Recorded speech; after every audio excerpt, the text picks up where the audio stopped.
Next war, India, Pakistan. I have played this system before, but only the basic rules, and I have actually not played any of the other games in this series, except for this one. I played a couple of the basic scenarios of this game years ago, and I really enjoyed it. I thought it was awesome.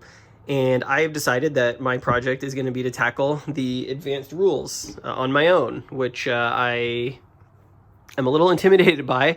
This coming from someone who learned OCS on his own. There's a lot going on in this game. It is truly trying to simulate, or at least gamify in a sophisticated manner, the multi-dimensional aspect of modern warfare. So we're doing the unification scenario, which is the advanced scenarios in this game. Two of the three are both pretty similar. This one is essentially the Indians, the Republic of India, gets to attack first turn with some tactical surprise. And the Pakistanis are defending. We've done all of the pregame setup here. This is kind of what the map looks like before the pregame movement. So at the beginning of this scenario, every unit's going to get a chance to move, and what's likely going to happen is that we're going to get a bunch of border standoffs here. What I really like about this game in terms of learning the next war system is that it doesn't have, obviously, any naval aspect to it, which is a whole nother dimension. Since it's a landlocked area, we've got Kashmir over here, as you can see, really rough terrain. I remember the last time I played this, there are a lot of interesting sort of engagements in this region because these white hexes are high mountain hexes, and they're really limiting in terms of what units can do and how you can sort of maneuver around those areas. And then in the west half of the map, it's obviously wide open, lots of urban and city areas. And then real quick, since this is the advanced game, I am playing with the air rules. So looking like the Indians have quite a large air force compared to the Pakistanis, at least to start the game. The Chinese are going to be backing up Pakistan, but only at level 2, so no units, only special operations forces. And Russia, the Indians chose Russia for their ally rather than the U.S. based on the pregame international posture rolls. But Russia's not coming in very high. They're also going to only be adding special ops forces on turn 2. So I would say the edge, at least to start the game, in terms of international allies, is going to go to the Pakistani because the Chinese provide a little bit more to them. But we'll see how it goes. The Indians obviously going to have a nice air turn on the first turn. So I will get to moving the units to start the game, and then probably go through the first couple of phases. Each turn is significantly involved, let's say. Let me see if I can find the sequence of player A. Where did I put that? Can I find it? I put it somewhere. All right, well, I'll find it, and then I'll show you sort of the phases. But the game has got a ton of phases to go through in the advanced game. So each turn's probably going to take a long time. So I'll check in sort of as often as things interesting happen. Okay, pretty eventful pre-game movement and missile phase. So I have the setup wrong for this scenario. So I fixed that for the Pakistani specifically, and you can see here that their starting aircraft are correct. Now, they've taken a couple of losses, and that is because in the pre-game missile strike phase, the Republic of India just rolled lights out with their missile strikes. They destroyed this airfield here that caused this helicopter to have to rebase. They put a strike 2 marker on this airfield. They destroyed this airfield, and they destroyed this airfield. It was extremely destructive, so that's why you see a lot of aircraft with step losses. The opening salvo that got underway was incredibly effective, and all the pre-game movements have been accomplished. The Pakistanis blew up a couple of the bridges here in the west where the ground is really open, and they're moving down to, hopefully contest that river line probably. So away we go. We'll see what happens. So here's where we stand right before we get into the first movement and combat phase for India. A bunch of strikes delivered by both sides. You can see that there are strikes here and here. There's actually a strike under here on this big unit because That's a beefy one right there. So Pakistan trying to blunt the force of where they think that attack is coming from. Some of the strikes were successful, some were not. The air defense tracks got hit. The detection track for India and the SAM track for Pakistan. Neither side really has like powerful aircraft in this game, so it's tough to hit those. Speaking of aircraft, India took some losses in the air superiority combat, and so did Pakistan. And Pakistan also lost some aircraft in air superiority combat as well, including one of their really good F-16s, which is unfortunate. But on the whole, I would say that through the first strike phase, despite the aircraft losses and the victory points, that Pakistan actually did way better than you would expect them to. They were rolling absolutely lights out when it came to strikes and air. So it's going to be interesting to see how the combat and movement phase develops. And one other thing I should also mention, well, two other things I should also mention. Pakistan targeted this airfield here, and the reason they did that was because this airborne unit was based there and could threaten a paradrop somewhere behind the lines, and especially when you see that they've got some supply, probably not the best placement I've ever done, but they've got some supply depots in the rear. And in fact, I did try an airstrike on this one, unfortunately got intercepted, and then the aircraft were not powerful enough to hit it. But they did stop this airbase from being used to airdrop these guys. So that could potentially be defining in terms of the first turn. We'll see. I'm not sure what I'm going to do with these guys now, because that airfield is really messed up. And the other thing that I wanted to mention was in the Special Forces missions, the Indians lost a Special Forces unit. Pakistan actually lost 2 Special Forces unit, which is 50% of their total Special Forces output, which was pretty devastating. They did some raids, which has a bad DRM when it comes to see if your Special Forces survive. So they're now outnumbered on the Special Forces game. But turn 3, if they can hold on that long, you've got the Chinese I'm going to send some of their Special Forces over to help. So just wanted to get that in there before we move on.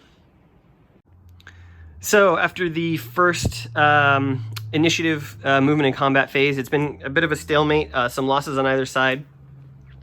Over here in Kashmir, we had the Pakistanis. They tried to launch an attack here. They did do a step loss, but it was pretty costly for them. The Indians kind of see this area as maybe a bit of a keyhole if they can get purchase in here, as this hex here is basically what is supplying all of these units. So if they can figure out a way to take that, they can potentially force these guys to withdraw. Up here, I think the Indians' best weapon for doing that is probably this mountain unit here. It's a big mountain unit, and it has advantages in movement and combat in mountain terrain. So if I can successfully figure out how to bring that to bear, we might be able to unlock some of this. Down here, inconclusive combats in this kind of like rough terrain. The blue Indian formation, or excuse me, Pakistani formation, they decided that they were going to move some of their operations down here in support of this because the Indians did manage to get across here into this lowlands, but they were pretty brutally counterattacked, and you can see they took some losses. I believe they lost a unit out of this formation. After they took ground, they couldn't hold it. And then down here, it was kind of a similar situation. The Indians managed to put a bridge across this river here and get across and threaten this unit, but this large tank division, armor division, moved in, counterattacked, forced them back across the river, and then also destroyed this bridge, which is now permanently removed from the game. So that could be challenging in this part of the map where like this major river kind of cuts the ability to get across.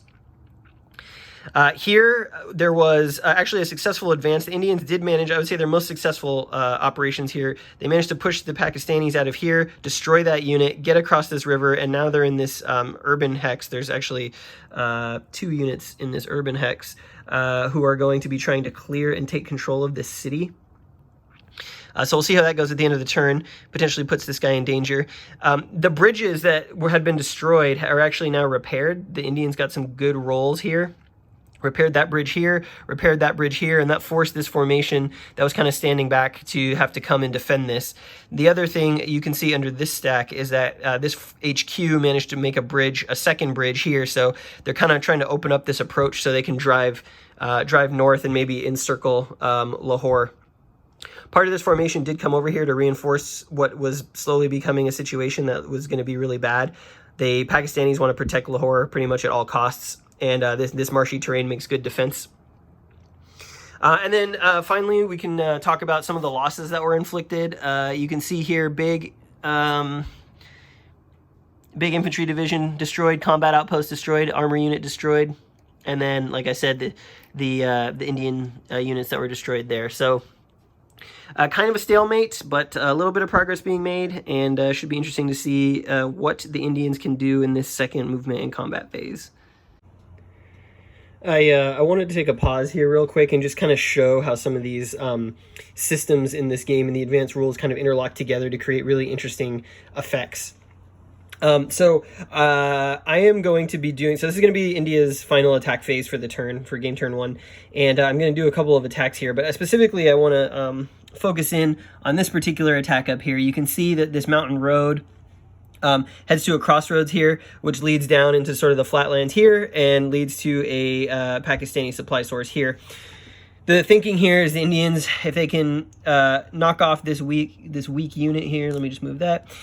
If they can knock off this weak unit here, who is in the mountains, the terrain's really close, they can put some pressure on this HQ, and that would be pretty disastrous for the rest of this group, because if they're not tracing to here, they have to trace to the HQ that traces to here, so that the HQ effectively extends their supply range. But HQs also provide a different or another role in this game, a couple of different roles actually, and it's really interesting. So I'll use this HQ as an example because some of its capabilities involve attacks.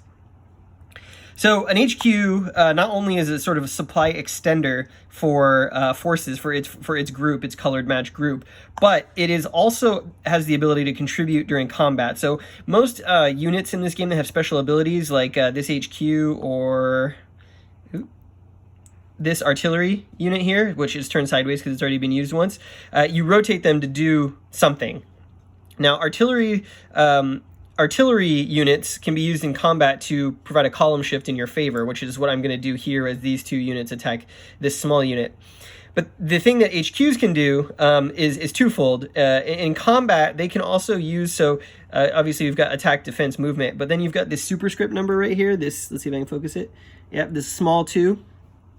That is its strike range, its strike value, but also its combat support value. So that one number can do a bunch of different things. And one of the things that I can do if I choose to use this HQ, which I will right now, I can turn it sideways to add 2, that small number, to the combat strength of what's going on here. So normally this would be a 12-3, which is a 4-1, but I can actually make it a 14-3, which is still 2-1. However, in this game, when you have a remainder, that left over essentially, because 14 doesn't go into 3 evenly, there's still a little bit extra. When you have a remainder, you actually get a beneficial DRM on your combat roll. So this one HQ, by contributing 2 combat strength, is actually giving me a -1 DRM, and lower in this game is better, which potentially could mean the difference between taking a loss or an exchange with them and not taking a loss, and actually just eliminating, I think this is a 1-step unit, might be a 2-step unit, doing a step loss in any case.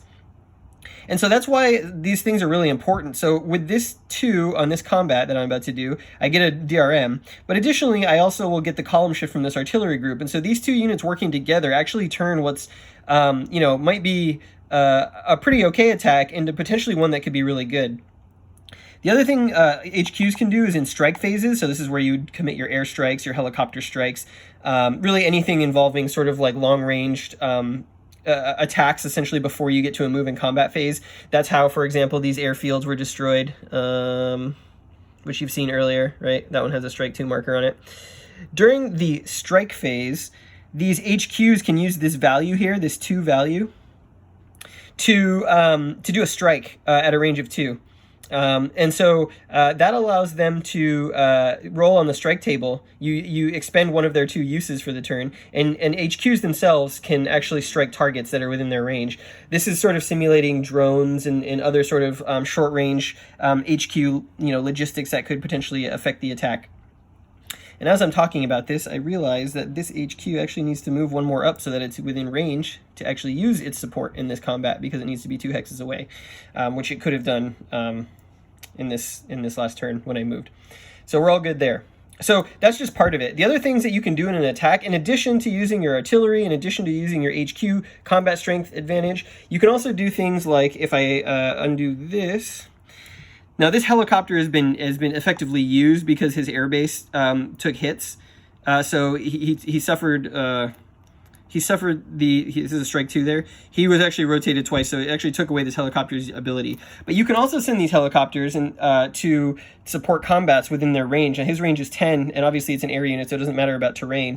2, 3, 4, 5, 6, 7, 8. So it's only 8 hexes away. So if I have this helicopter available, I could also additionally contribute up to 2 in-range helicopters to this attack as air support.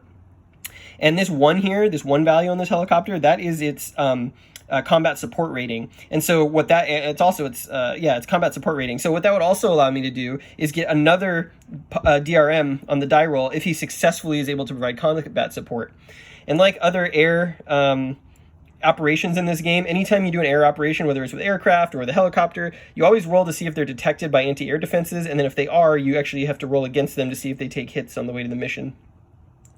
But in this case, if it succeeded and was up here, flew up here, provided some air support, it would do another -1 DRM. So combined with the HQ, adding its combat strength with this helicopter, and potentially with any other air units that I have that were available, if they were in the ready box, which I don't have any right now, I could send aircraft as well to do combat support, and that's this middle value.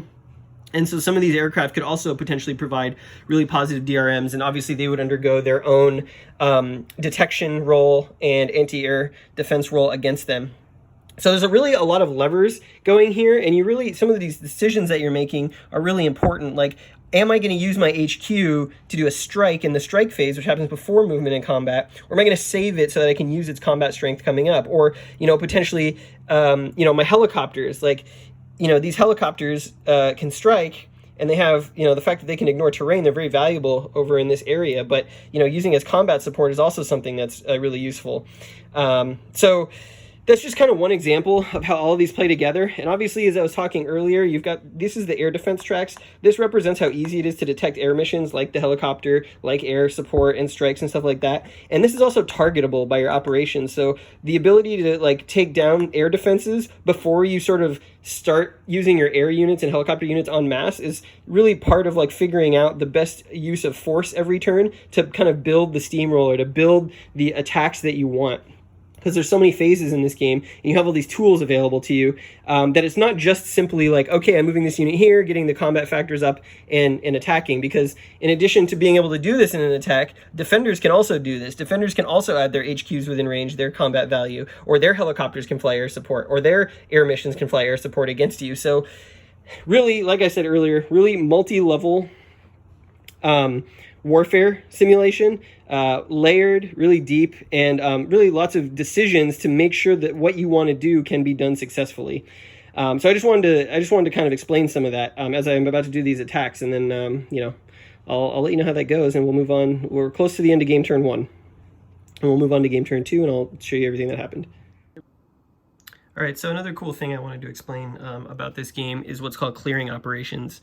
So earlier this turn, we had these 2 units move into this city right here. Cities are these gray shapes. So unlike most war games, you can't just move in and take control. That's a little too abstract for this system. So what happens is you put your units in the city, and then they get a clearing marker that's randomly drawn from a cup. And on the backside of this marker is a number that indicates how difficult it is to clear this city, how difficult these units are going to have it sweeping the city, clearing civilians, taking out, embedded enemy forces, that kind of thing. So I haven't looked at this yet, but I'm going to basically roll a die. I'm going to flip it over. I'll flip it over right now. Just use my hands for this. All right, so it's a 6, so that's not good. That's pretty high. So the next thing, so basically what this means is I need to roll a 6 or higher on my roll in order to successfully clear the city this turn. So the first thing I need to look at is, do I have what's called the minimum safe stacking points? So each type of terrain you're trying to clear has a certain number of stacking points, which is this number in the black circle, that you need in order to be quote-unquote safe. So this is a city, so I need at least 3 stacking points in here not to take a penalty to that roll, and I have 4, so I'm good there. There's no other additional installations in the hex, which is good. So if there's an airfield here or sort of a military spot in this city, it would be harder to clear.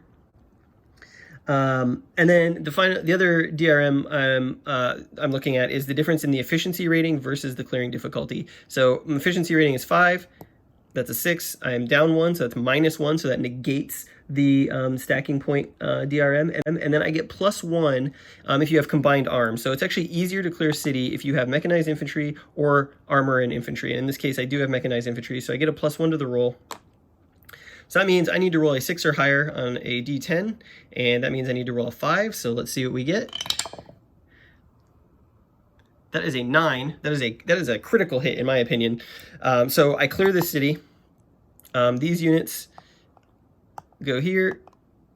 I'm going to take control of this city, and that's going to earn India some victory points for successfully clearing the city on this turn. So a cool mechanic whereby sort of urban clearing operations are modeled in the game, and it adds just kind of another layer to what you're thinking about with what units you're attacking and how you're trying to advance into various key points on the map. A very eventful beginning to turn 2 here. We've made it through the strike phases and supply phases, and a lot actually happened.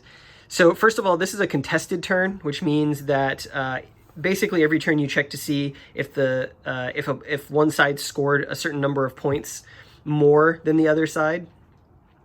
And if they did, and that value that you're looking for is unique to the scenario. If they did, they retain the initiative, which means they get extra phases to do a lot of things first, like airstrikes, like moving in combat and all of that stuff. Well, it turned out that India did not have a great first turn when it came to getting enough points. So this is actually a contested turn, meaning it's going to be a lot shorter. There's only one movement in combat phase. And that may have an effect on the tempo of the campaign. So to start off with, we had the number of strikes that went back and forth was pretty devastating. As a result, you can see that there used to be a HQ here for the Pakistanis that is no longer there. It's been wiped off the map. And so that's problematic for a couple of reasons, namely that this formation here can only now trace supply to this hex. So they're going to have to do some defending. I'm probably going to move them back to kind of defend these approaches, because if there's a breakthrough here, then suddenly they could find themselves sandwiched. This Indian unit is out of supply, but I knew that when I moved him there. So he's probably not going to do much this turn. He is open for a counterattack, but the Indians are going to get to move first, so they could potentially get him out of the way. There were some airstrikes done at this crossroads to no effect. The Pakistani air defense network was extremely effective this turn in stopping a lot of the strikes or blunting the force of a lot of the airstrikes that the Indians launched. Pakistani special forces did manage to put a strike marker on this bridge that goes over this river. They were hoping to destroy it because then all of these units would have had real supply problems through this terrain. But unfortunately, they were not able to destroy it. But they did, the Pakistani special forces did manage to strike this airbase again and put a strike 2 marker on it. And that, of course, took this helicopter out of action. And that's going to make that helicopter combat support very problematic. So kind of a stalemate going here. I think the Indians may have a slight edge, but obviously they're moving very slowly based on what's happened. Moving down to the rest of the map, here in this sort of area, the HQs for the Pakistanis and the Indians kind of threw strikes back and forth at each other. You can see that units on the front line have been hit by barrages. And so this is probably going to continue to be a grind. India did establish a supply depot here, because right now a lot of these units are actually drawing supply all the way from the edge of the map up this road, which is kind of a vulnerability. So they felt that if they could somehow make a breakthrough here and start pushing into Pakistan, that this supply depot would allow them to successfully do that without having to, logistically, without having to worry about, stringing all their units out and so forth. As we move further down, there was an HQ here outside of Lahore that also got bombed by airstrikes, and so no longer exists. Not a problem for the red. It was the red HQ. Not a problem for the red formation, because they're drawing their supply directly from Lahore. But obviously, it does take away the combat support abilities of that HQ, and obviously they couldn't strike. And it looks like India's, they've got units out here that are in supply that are going to be able to move up and effectively surround some of this. So they may be in trouble here near this city. The other big development was this unit here, which was airstriked and HQ striked in the strike phase. And this was Pakistan's big tank. You can see here, hugely aggressive tank division. They were hit, bombarded very heavily, and so now they are reduced. So that, and the biggest reduction here is the defense. So that may end up being a problem depending on what happens here. Last turn, that unit actually was able to build a bridge across this river. So this is actually open now and could be attacked by any of these units. And so it was just bad timing, potentially. They were essentially going to move in to support Lahore by moving their tanks in here and potentially put some pressure. But now they're probably on the back foot. So not great there for Pakistan. Over here, this HQ was attacked. Oh, hey, there's a cat. This HQ was airstruck, excuse me. My cat's a big fan of Next Door too, apparently. This airstrike managed to reduce this HQ and take up one of its uses. So that was a pretty big development. Honestly, I think with India, they feel that if they can somehow get through here, there's a bridge right here and there's a bridge right here. Obviously, this big tank unit also attacked with airstrikes, wasn't able to do any damage. But if they feel that they can get through here, then it's really bad news for sort of the rest of the map, because essentially there's no defending over here and it's wide open. And then finally, the last thing is the air. So here's all the flown missions for the Indians. They've still got a couple of units ready for combat support. They won air superiority. And they've got a couple units left over that could fly escorts, but as you can see, Pakistan has no eligible aircraft to fly interception. So these airstrikes are only going to have to contend with anti-air fire. On the air front, you can see that Indian special forces actually destroyed an airbase, an off-map airbase, and struck another one, and that caused some collateral damage for the rapidly depleting Pakistani Air Force. They took a step loss here. They actually, here's the 2 HQs that were killed. This air unit was destroyed as a result of this air base destruction. And then the Indians lost this Mirage. Bomb. It was an airstrike mission with him. He succumbed to anti-air fire.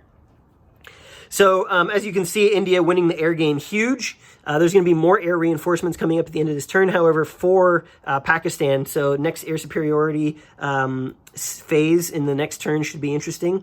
And then the final thing I want to touch on that's gone on here in the beginning of turn 2, Pakistani special forces managed to survive their missions. Unfortunately, Indian special forces, not only did they not achieve their goals, but 2 of the 3 units that went on missions were actually killed in action. So Pakistan is winning the special forces game right now, but at the end of this turn, Russian special forces are going to enter on the side of India, and that should even things out a bit. So turn 2, it's where we stand. Turn 2 complete. Probably a better turn for India overall, although they still didn't create enough victory points to get the initiative next turn, so it will be another contested turn. Up in here, not a lot of developments, pretty static. Over here, Pakistan mounted enough forces to actually make a pretty good attack here, but they rolled horribly and so took some losses, and India held that. It'll be interesting to see what happens there this turn, because Pakistan has a lot more aircraft this turn that they're going to be able to use. Now, they're still badly outnumbered, but if they can get maybe, one, really their best strike aircraft is that one. If they can get that one through somehow, they might be able to crack this, which would be pretty disastrous, because the road will then be wide open into Kashmir, and these units would have to pull back. So that could actually change the tempo of the whole thing. Down here, we had a large attack on this hex through this rough terrain, eliminated that unit, and now India is going to put the pressure on here to start to push into this gap. And they have the supply access to do it now, so there might be a lot of air power focus and strike focus with the missiles that are remaining here. Down here, another good push. These units came in, cleared this hex, pushed the unit back. Some units came down from the north here into Lahore proper, and Pakistan reconstituted this HQ to try and defend it. But there's a major offensive happening here, and there are now 3 full artillery brigades, one here, one here, one here, that can do column shifts all in this area. this airborne unit tried a paradrop into here, but was turned back by anti-aircraft fire. If I had gotten that, then this unit would be in real trouble. So I might try that again next turn to see if I can force the retreat here, which would obviously not be allowed and cause a step loss. And that could potentially start to envelop this area.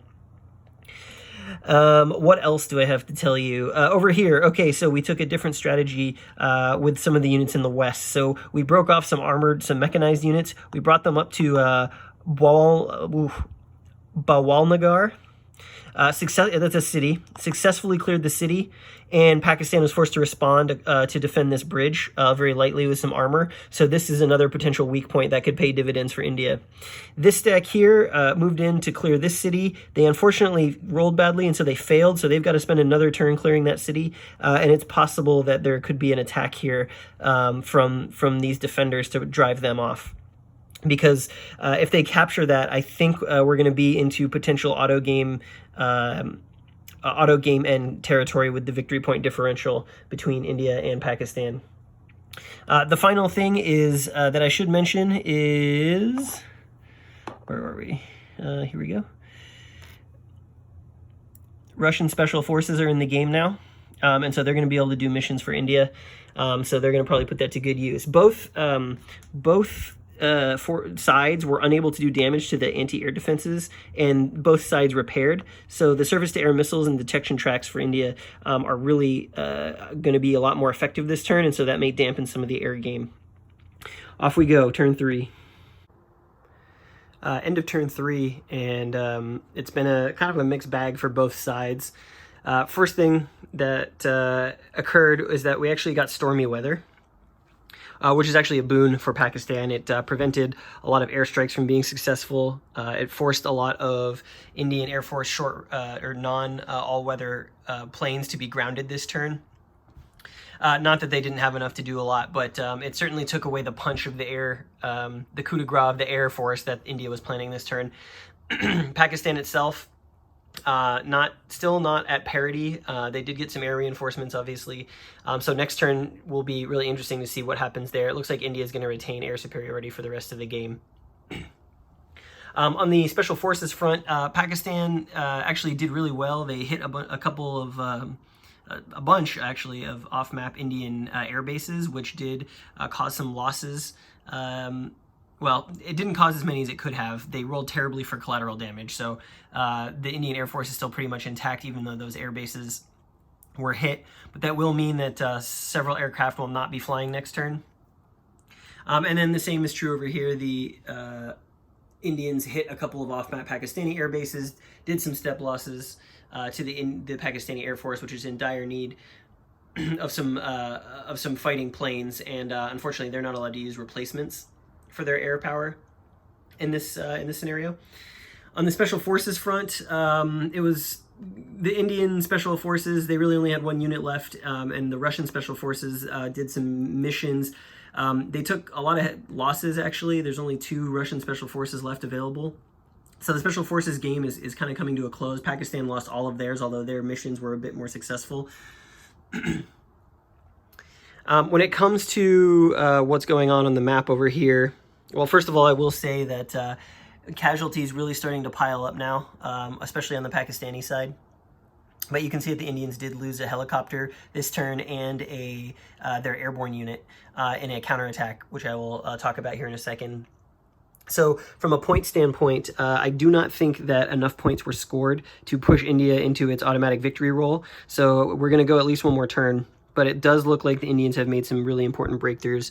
Up here, there was an inconclusive combat across this river, and this unit is now reduced. That should probably fall this turn.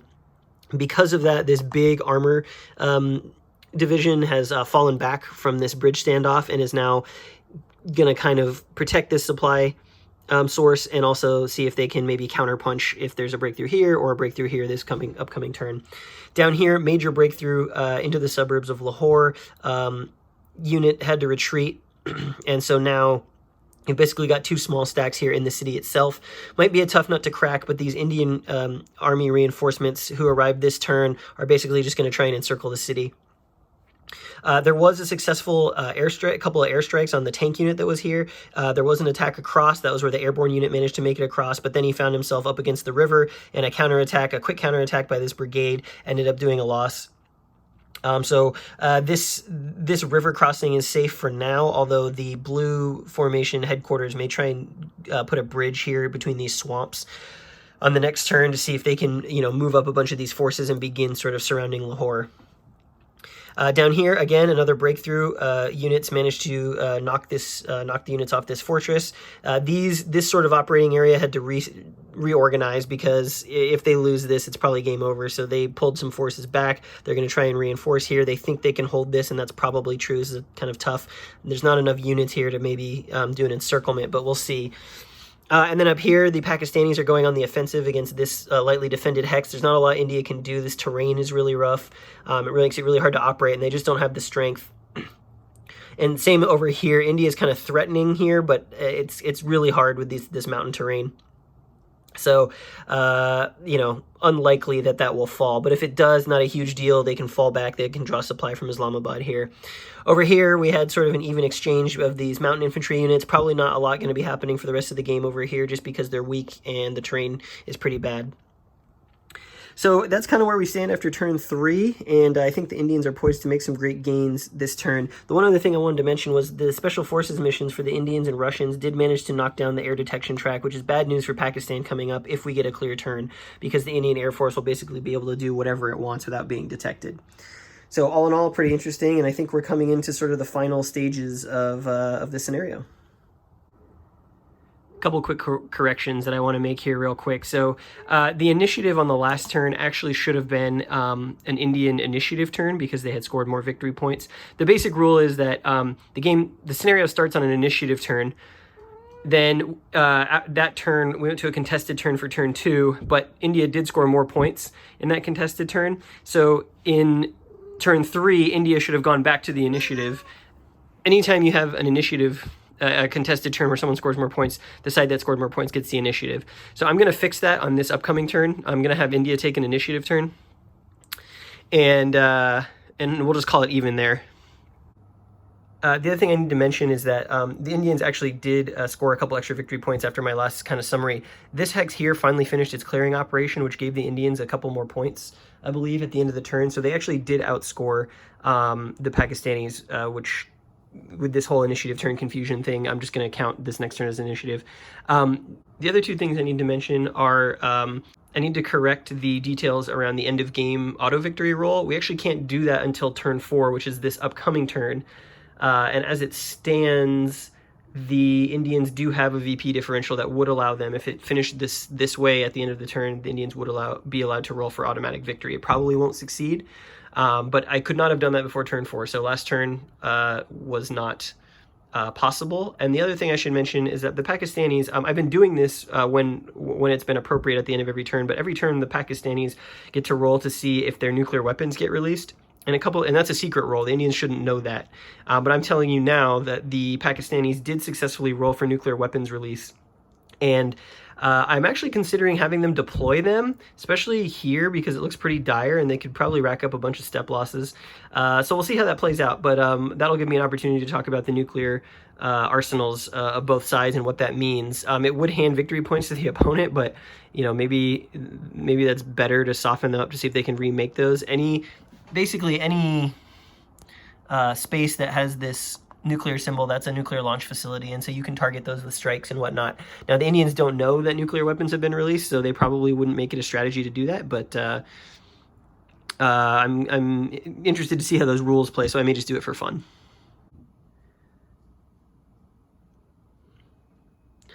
So the Pakistanis did, in fact, use their tactical nuclear weapons. You can see here, stacked there, and this airbase over here in Kashmir. They needed to roll a 6 or less for those attacks to be full yield atomic blasts. Well, guess what? They were. Bad news for India this turn. So on this initiative turn, it's been kind of back and forth, a lot of losses, very bloody turn, probably the bloodiest of the whole conflict so far. certainly made possible by these nuclear markers, which devastated the stacks they were in. You can see a lot of the units just got out of there. They didn't want to suffer the penalties for being in a nuclear blast zone, so they've been trying to get to different positions. Over here, this nuclear marker destroyed this airbase and destroyed the helicopter that was there. You had some inconclusive engagements up here. Over in here, there was a breakthrough by the Indians, but they were sort of left vulnerable in this open terrain, and so we had some units come down here and make an attack. So now we're kind of snaking in between each other near these river lines. Bad space for him to be in, and this undefended HQ, but I believe there's a reduced unit under there, so it's not so bad. This city was finally taken, so they're clearing that, but this formation has moved up to this defensive position. This is going to be a slog, so I think the Indians are probably going to try. I mean, they don't have a lot of units left up here. There was a lot of casualties, so this is either going to get real bad for them, or they're going to have to try and hold what they've taken for the points.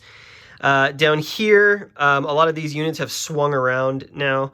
This unit was able to make an attack into this urban part of Lahore, and they're clearing that.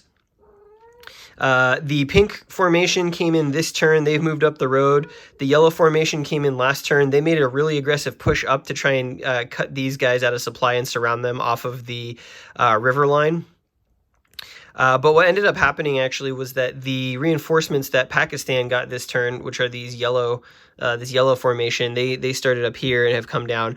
The armor units from that stack actually outran their HQ supply over here to come down here and put a really big counterattack on and rescue this unit. There was a combined attack essentially from 3 directions around this unit here that was surrounded. There was actually another HQ. There's another unit with it that's been eliminated, but they were in danger of being absolutely wiped out. But this counterattack here ended up destroying the Indian unit that was here, and for the moment relieving the pressure, although there's a lot of strength coming up this way, so I'm not sure Pakistan's gonna be able to hold it. They probably want to fall back. If they lose, essentially in here, if they lose access to this highway, then it's gonna be real easy for India to just have their way essentially with the city, with this critical supply point up here.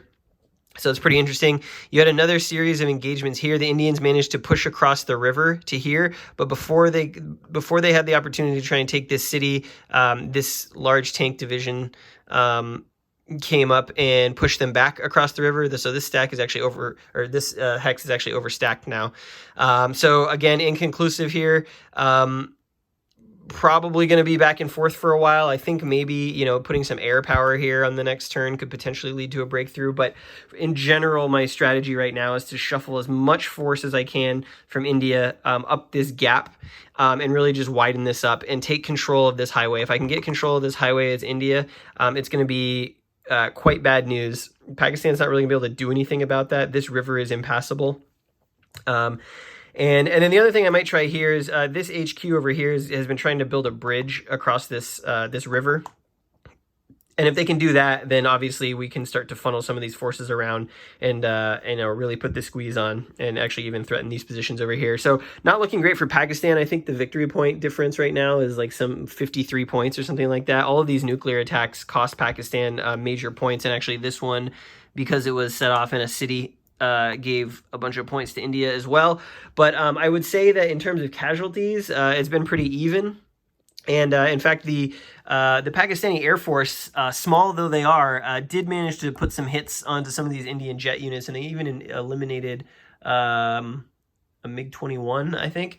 So pretty interesting. The UN resolution roll this turn is actually going to get a modifier for these nuclear attacks, so it's possible the game may end. But we still have another movement and combat segment to go. And, India's just going to push as hard as they can while they still have the time. So things have really started to move now. We're into some pretty heavy casualty territory, and that's opening up sort of this lock on this map pretty heavily. In particular, this situation over here has become this sort of chaotic, swirling armor battle and all of this open terrain as I thought it would from the beginning. So managed to get across this river here with the Indians. That HQ is eliminated. Some of these units who had come down actually got trapped in here, and they've been fighting their way out. They did manage to do a step loss to the unit clearing this city, but were not able to take it out. They did a loss here in an attack. And so this is just kind of chaotic. And the Pakistanis, they have some pretty big armored units, like you can see there, but they're going to have to essentially pull back and protect the highway. So I'm expecting next turn a lot of these units in here to move up and start to take some of the the cities, try and take the cities, potentially figure out a way maybe we can get all the way up there to Multan, because that would be some big points if the game goes that long. Or even just put pressure on this supply depot, which I tried to destroy this turn, but was just one hit short basically. Down here, not a lot of movement. These guys are dug in pretty hard, but they don't have the strength to counterattack. So these guys are about to be clearing this hex and hopefully succeed. Over here, we did successfully get a bridge built across the river, and a unit in this mess over here moved down to try and block that advance. So there'll probably be combat there next turn, and there's an artillery unit here who can actually support that combat. Over here, again, more casualties. This unit's out of supply under here, had some skirmishes with this HQ and a supporting unit. They've each done some losses. We're really, the strength along this line is pretty denuded at this point. We'll hope that we can get control of this city, and I think the Indians will be happy to hold that at this juncture. Again, not enough strength to attack here to do any real damage or make it not dangerous, and this river is obviously an impediment to crossing, so you can't move across it, can't attack across it unless you build a bridge. I tried to build a bridge, but it didn't work. Up here, again, we got some movement again, which is nice because this is kind of finally starting to get somewhere. The Indians managed to break through to this crossroads, and so now some reserve units that were in Islamabad are shuttling down this road to block that approach because that's big points. The other problem is that if the Indians decide to go this way, they can cut off supply for all of these mountain units. So these mountain units had to withdraw. They couldn't hold this position anymore, and they're taking cover in sort of this high mountain terrain. This is 15,000 foot elevation or higher. So not sure that there's going to be a lot of productive combat to be had here because, we have mountain infantry, but, the terrain is just so brutal. So this is not really where the game's going to be won or lost anyways, but, the more units to eliminate, the more points to get. That's always welcome. So that's basically the situation right now. I'm expected to develop a little bit further if we go another turn, but we also have to roll to see if there's a UN resolution at the end of this turn. And I think if the UN resolution succeeds, it's got +4. So if I roll a 6 or higher, the UN will intervene. I think I'm going to have China pass on vetoing it. So China would have the option to veto the UN resolution, but they've lost in one turn half the special forces they committed to Pakistan, and I don't think that they see a way for Pakistan to win this with further conflict. So I would say thematically China would probably be out at that point. Given all the material they've sent to Pakistan, and Pakistan hasn't been able to do anything with it. So that's where we stand. We're coming up on the end of turn 4, and I will check in and let you know what happens. Well, ultimately, the game ended with an automatic victory at the end of turn 5 for the Republic of India. And you can see here that we've had sort of a huge change of situation in the West. And this really exemplifies the power of having an initiative turn. With so many movement and combat phases, India was able to make huge breakthroughs over here in the West, push back the Pakistani defense up this flat plain, take control of this highway. They were able to get some units all the way up here that had to be defended against. And there was just really no ability for Pakistan to respond in this situation. But with all the movements and exploitations and combat phases, and obviously all of the reinforcements that they were able to get, India essentially ended the conflict there, capturing cities, towns, eliminating a bunch of units. Casualties were pretty high on this final turn on the Pakistani side. So ultimately, India wins this scenario. And, I'll give a quick look at I think the victory point differential, was 52 points on this final turn, which is pretty stark. You can see that their air force had taken some damage, but there's basically nothing left of the Pakistan air. Here's the casualty piles. Far more units destroyed on the Pakistani side than India. Overall, this was a really fun time. I guess my final thoughts on the game, and this is my first time playing with the advanced rules. I think once I got some muscle memory down in terms of the procedures and sort of the little rules about things, I started to really like fly through the process of playing the game. And, you know, I really enjoyed it. This system, like I said up front, does an amazing job, especially with the advanced rules, of simulating or at least providing engaging gameplay around the multi-dimensional nature of modern warfare. You have to think about air. You have to think about supply. You know, there's so many things that units can do. There's so many ways to affect the game. The special forces obviously give you a chance to do some things.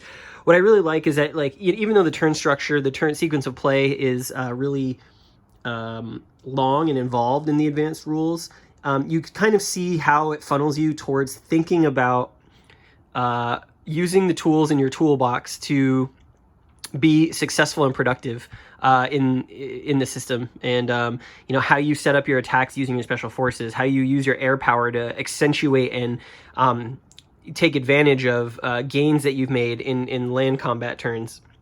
And controlling the air obviously is so important in modern warfare, and it plays a huge role in this game.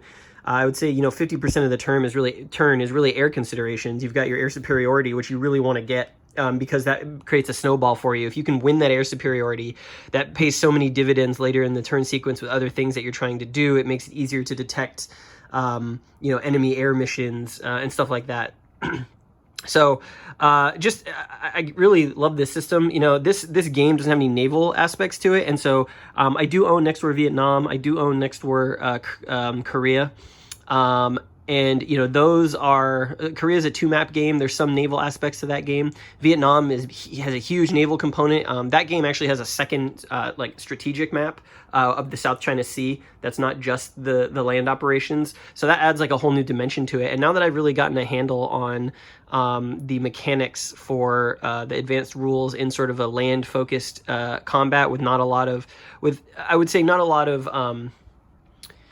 extreme differentiation between units. A lot of these ground units are pretty similar in terms of what they bring to the table, and that reflects sort of India and Pakistan's military capabilities. But I am really interested to dig into another game in this system that has like discrepancies between a really, you know, high-powered military like maybe the U.S. Or even Chinese units. You know, based on the pre-game roll to see what came into this game, there were actually no international units, ground units that came into play here. So that could obviously add some replayability and change up these scenarios quite a bit from game to game. But, you know, adding a second, you know, naval strategic map with all of the considerations that brings, with beach landings, with air units flying to and from, you know, ocean areas, that I think, you know, will just continue to be more stuff to explore, and you know, be really fun to figure out how to strategically use it properly to the best of your abilities. Next War India Pakistan, I would say probably the best game that you could use for learning the advanced game in the series, just because it is one map, because it is, you know, not a ton of units on either the ground or air side, and no naval rules. So it's really good. I tried to bring out a flavor of that with explaining some of the mechanics. But yeah, if you've ever been looking to jump in and get something that's like a modern combat-focused, hypothetical, modern-day kind of conflict simulation, I think this is probably one of the best systems you can play right now. And one thing before I go, I did want to mention that you can actually see the Indians, they actually chose to use some nuclear attacks on their this turn, and that's what really cracked this. This hex right here ended up destroying, or it put step losses on some big Indian units, and then they were able to be attacked at better odds. So there they did one, and they did another one over here just to kind of lock down this side of the map in this theater. So the nuclear rules in this game add some interesting flavor. Obviously, it's a horrific weapon, but in terms of gameplay implications, it's interesting to see why a force might use them in sort of military operations, hypothetically speaking. Anyway, that is sort of a playthrough and an overview of Next War India Pakistan Advanced Rules. I hope you enjoyed it, and I will have another game on the channel soon.